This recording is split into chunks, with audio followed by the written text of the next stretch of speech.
Hey everyone, welcome to another video. In this one, we're going to be talking about the importance of tonal separation, specifically looking at a forest scene. But what I teach you and show you in this video is going to be applicable to just about every image that you make.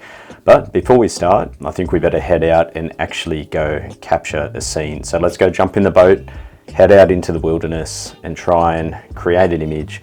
And then we'll jump back here and I'll run through the raw files with you and show you what I mean by tonal separation and how you can apply it to your work. All right, let's go.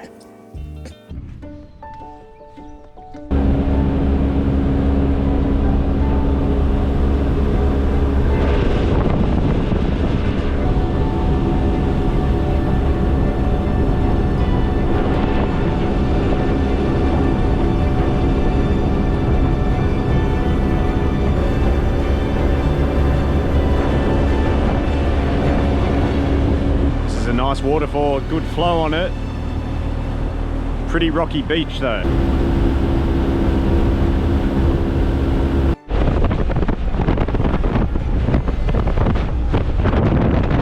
Look at this wilderness, guys. Just beautiful, huge waterfall up here. The water is just lovely and reflective, cascades coming down. Now there are so many waterfalls that come down the mountains, but a lot of them are similar to this one over here where they're just flowing straight into the lake, and from an artistic perspective, photographic perspective, it's a little bit too simple. It's still beautiful, but I'm interested in a fall that is set back a little bit, that will involve going to shore, walking through, and then hopefully we can find, you know, a nice cascade and stream and beautiful trees surrounding it all. So just exploring and having a bit of a general look today, and also scouting some mountain compositions for another time as well once we get some snow on them. And there is a big waterfall up here. Now when I mention the waterfalls, I'm not interested in trying to photograph the whole waterfall. It's more that lower portion. What can we find where the base of the waterfall meets the earth? You know, luscious cascades and ferns and everything like that. Might go check that one out. And then there was one heading back towards town, but been on the water now for probably close to an hour, just coming through, and it's just such a vast area. Love it.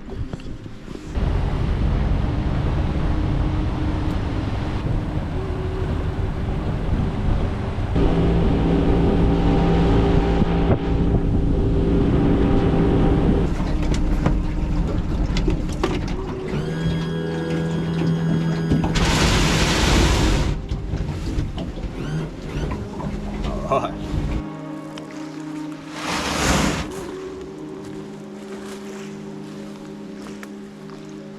Grab some boots and the camera bag. Let's go exploring.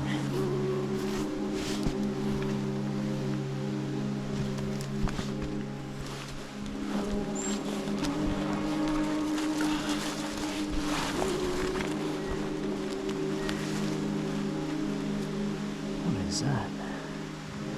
Fungi.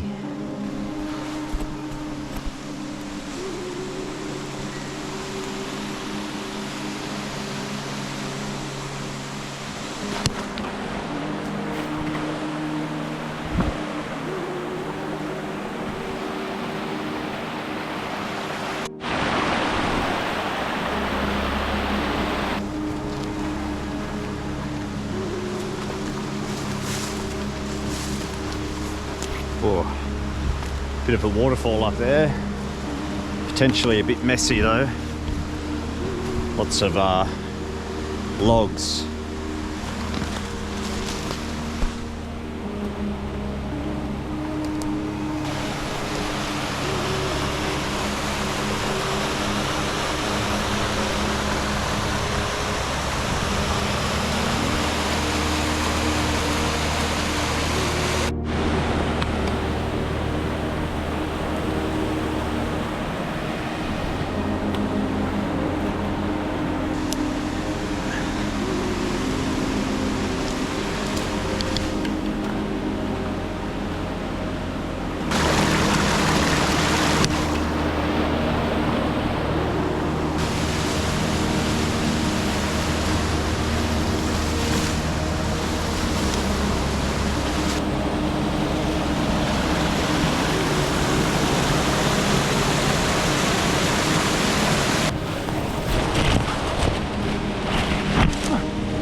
This is quite beautiful as well. Some greens. I might actually get the lens out now and see how it frames up. This looks spectacular. Wow, look at that light coming through. Beautiful. It's a nice frame here looking through the ferns, the cascades in the back. Can actually get some sunlight coming through as well. It's just creeping in. I'm gonna have to probably focus stack if I get, hopefully not, but might have to if I get close.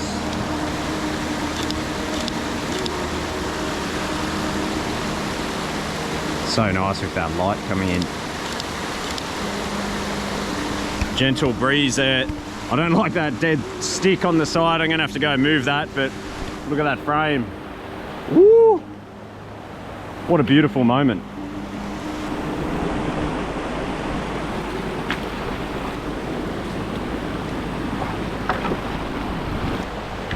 You can see how I get right amongst the plant life with the wide. And now that allows me to just pick everything up. I am stacking it.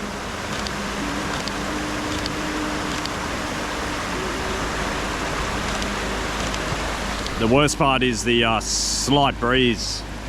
So I'm gonna have to do a few different shutter speeds as well, because you want a bit slower on the water, but then you need faster to freeze these blowing leaves. So not ideal, but it's like a puzzle. You got to make sure you go home with all the little pieces. I like the way everything just flows on through. I love the greens. I'm putting this tree here as edge control, so it's gonna stop the eye flowing out of the frame. This fern pulling in, so everything's leading us through. And then if we get the light, we get the light. Otherwise, just tilting down and getting that glow up here is nice as well. But yeah, technically just a lot going on because of the breeze on the plants, the different shutter speeds for the water, and sandflies on the lens. And if I focus stack as well, because I'm getting that so close to the frame. Quite technical, but just so beautiful, so fun. It's as technical as you want to make it. And you don't need to always go overboard, but I just love getting those close details, especially with the light shimmering on there.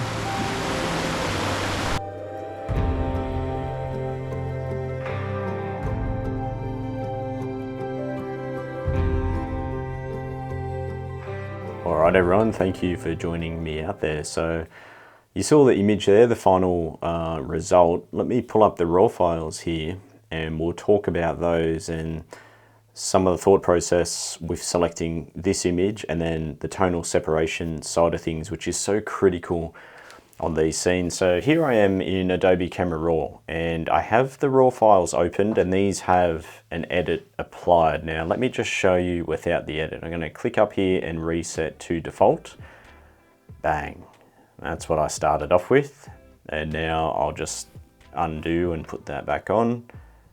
And that's roughly the direction I was going. Now the final edit, I ended up also cropping out half of the Sunstar. I kind of determined that I just didn't really need all of the Sunstar in there. I felt like it was pulling the eye up and away too much from the stream, because admittedly the stream is quite small in this frame. So I'm going to reset that again. So compositionally, you can see here where I've really utilized this fern on the right, as well as the plant on the left. And as I said in the field, edge control, especially this plant on the left, I'm using both of these big obvious shapes here as a way to keep the eye flowing through the frame to the center where I've got that cascade. And then obviously the beautiful light from that Sunstar coming in. Now, if you've heard me teach before, you'll know that I'll often say, try not to have too much light in the foreground. It's easier to direct the eye from darkness toward light, and typically you'll want to have that light in the background. And that is completely true. And this was definitely getting on the borderline of being a little bit too much light in the foreground. But thankfully, all these lower ferns down here were in the shade. And that means that predominantly we've got that darker edging. But of course, as you can see, look how dark the background is here, and that's where we want to lead the eye. Now, if I reapply the settings, you'll see here with the edit how much I've had to brighten up that background in order to make it stand out and draw the eye. So what do I mean by tonal separation then? This type of scene here, these forest greens, it's quite tricky because you have green upon green upon green. How are we going to create a sense of depth in a frame like this, in every frame that we work on?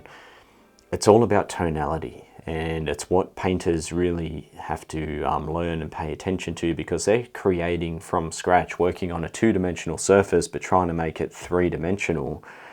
And it's about the way that we progressively have our tones change throughout the scene, beginning either in the distance and progressing forward, or vice versa.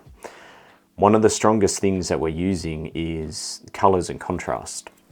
So if you look at the original image again, so I'll just reset that one last time, you'll see here that we've got the darkest of darks in the background, and then in the foreground it's a lot lighter, but then as we go off into this far distance, you can see that it gets a little bit lighter again back there. The tones are all over the place, and as I've taught you guys in previous videos multiple times, the atmospheric perspective, or what's called the aerial perspective, and that's where in nature, anything further away, the contrast is reduced, so the deep, rich, dark tones are just not as dark on anything off in the distance. So it's washed out, for a lack of a better word.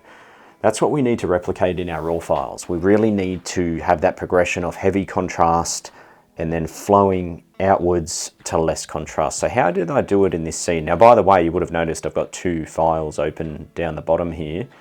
So the reason for that, let me just undo that, bang. This first frame was shot, it's a focus stack. So remember, I shot this one here, focusing on the foreground because I was so close. Look how sharp that is. The background, is it sharp? It's not too bad. I'm at f16, but it's still a little bit soft. So this is why I took the second exposure, which is this one here, for the background, and you'll see that that one is much sharper. So that's the background one, and that's the foreground one. So you can see the f16, when I chose to focus right on the foreground, it just didn't give me that coverage and get the background sharp. If I focused on the background, it wouldn't have got the foreground tack sharp. So we needed the two exposures there. It's just one of those things that we need to do. f16, it gave me a lot of coverage, but just not quite enough. And then 0.2 seconds. And as you saw, that was handheld.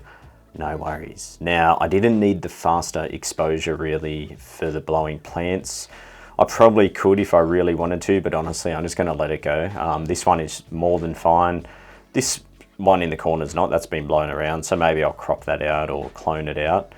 And then this one in the middle, even on both frames there, you can see that is blowing around. I'm just going to let it go. Like this is another lesson, is the fact that don't let yourself get caught up on all these tiny details. Maybe if you're doing an extra large print, that's the opportunity to, all right, really go in and pay attention because someone's paying for this beautiful big print. But otherwise, honestly, it's not worth it. You're going to spend a lot of time on things that 99% of people will not notice. It's just a little tip I'll give you, that's something I've learned over the years. Composition is the alignment of big, obvious shapes, first and foremost. All those other fine little details. Yeah, let's be pedantic. I definitely am. But something like that, just let it go. You know, you could go in and polish every single detail, but if some of the other big elements aren't right, then you're just wasting your time anyway. Anyway, enough of that side tangent. So you can see now with this final edit, let's have a look here. First of all, the main thing that I've done is local adjustments. I'm going to click the local adjustments, the masking tool, and you'll know that I like to use the brush. Let's just bring this down. We'll just view the foreground one, that's good enough. And what have I done with local stuff? A lot. So this is without any work with the adjustment brush. And then that's a big heavy workload. What have I done there? First one here, I'll turn that on and off. Straight away brightening. And what have I done there? Let's click it and we'll see exactly, exposure came up, then the blacks, see what that's doing, as well as some shadows. I've left that foreground to keep that deeper tonality. Now for the Sunstar. If you look at this one, turn that on and off. I've actually brightened it up significantly. See, half a stop there, whites, and then warmed it up. And I probably diffused it. Yeah, look at that, the rehazing. So I'm trying to create more of a glowing light, because remember, I end up cropping half of that star out. It's already cropped here, and I crop it a little bit more in the final edit. So I want to have that nice bright reference of light flooding in from the top of the frame. The other local adjustments, this one here, turn that one on and off, a little bit more work on just bringing up those details further off. So really, especially far back on the creek. And how have I done that? More shadow lifting, as you can see, more lifting of the blacks. And did I rehaze? No. And then last one again, this time, I've done it again. So see how I keep building layers up? This is how I just love to work. So I've done more shadows and even more exposure. Or using the one tool, the adjustment brush, and going in multiple times, over and over and over. All these edits, this was done, and this is why, sorry, I haven't filmed this in real time, because the best way for me to process a raw file is to chip away a little bit at a time, come back maybe twice in a day, maybe do a little bit one day, come back a few days later, do a little bit more. Every time you view the file with fresh eyes, it makes a dramatic difference. Now this tonal separation that I'm talking about even applies to the colors as well. Again, anything further off in the distance will have less tonal range or less contrast. It will also have less saturation. So another thing you can do is use an adjustment brush, and anything far off you can just desaturate on the brush. And that will also just help create the illusion of depth. And now we're getting separation. We're getting a foreground, a midground, a background, and a very clear separation between those zones. It could be a mountain scene, a waterfall, rainforest, you name it. Any scene where you are shooting off into the distance, which is typically a landscape scene, and you have details near as well as far away, foreground, midground, etc. Keep the tonal separation in mind, primarily working on contrast and then also with the colors as well. And if you really want to simplify it, just think about, you know, contrast, and contrast is dark darks, bright brights. We want to have higher contrast in our foregrounds and then progressively getting less as we roll into the distance. And you can use whatever you want on those sliders. In the distance, you could raise the shadows and blacks like I did. You could decrease the contrast on the contrast slider. They're all doing very similar things. So have a bit of a play with that. And then, yeah, with sunstars, just keep in mind that sometimes they can be a bit obnoxious and a little bit distracting. And that's what I ended up deciding with this one. So a few more of the raw files here in the folder. This one had no light hitting the fern. And I just thought the tones were getting way too blended in there. Now that's had a quick edit applied. That one hasn't whatsoever. But look at the difference from, say, that frame to that one. Now this one probably has too much in the foreground. That's why I end up using these ones where it was more shaded down there. But I think just having that light hit that front fern gave me that separation, exactly what we're after. Whereas the frame without any light whatsoever, let's just open this one up. You can see when we bring that up how hard it's going to be to get that separation in there. So light is really critical in helping us getting that separation throughout the image, but it's just having that right light, not too much, but you want to have a little bit as well. You can see how light is so critical in photography. And one of the beautiful things was we had that light hitting the background trees in our frame, so it just helped in the distance break up some of those tones back there, so it wasn't looking so flat. This was one of the frames right at the end. I thought, oh, this will be the one to keep. I'll just bring this up so you can see what's going on here. I liked the ferns in the foreground. That kind of framed everything up back there. That's a 30th of a second, so that was a fast frame used to get those ferns sharp. It's f13 and it's actually sharp in the back too. Now obviously at a 30th the cascade's not really slicked out, but it doesn't really matter when it's that far away. If I chuck the landscape profile on there, this is what I mean. Ready? Let's get a big brush, and even if we just apply a bit more contrast to this foreground, like that, and then in the background, remember what I said, pick your poison. I'll do shadows and blacks maybe, and just start to lift these tones back here. Let's start to get separation. I'll leave the trees there. Let's let them be as they are, but just make all this distance lift it up a little bit, even down here in the creek, and that will help separate it from the foreground ferns. Now look, I still kind of like this frame, but what's the one thing that's kind of disappointing me about it? You guys have probably spotted it already. Zoom, up here, just that huge opening is, it's quite distracting. Could probably, to be honest, crop most of it out and then maybe a little bit of warping. So I'm not going to give up on it, but when I go back to our one that we end up keeping, it's all about that light, just that beautiful light, which has done a lot of the work for us. The light has just helped us get that tonal separation. So we need to do it ourselves, primarily using the adjustment brush, but keep in mind the way light's interacting on your landscape, and hopefully that can help break up your tones as well. Thanks so much for checking out another video, guys. It's always a pleasure just sharing my life with you, sharing my photography. I'm really just going out and doing what I've always done for over a decade now, is just exploring and trying to, you know, create photographs that I feel representative of my experiences out in nature. So to share it with you really means a lot. Of course, your comments, your thumbs up and your shares go a long way. It just helps the channel to keep growing. It makes it a little bit more sustainable for me to do it. So if you're getting something out of it, please feel free to share, comment, like, etc. It means a lot. Thank you, and I look forward to seeing you in another video soon. Cheers.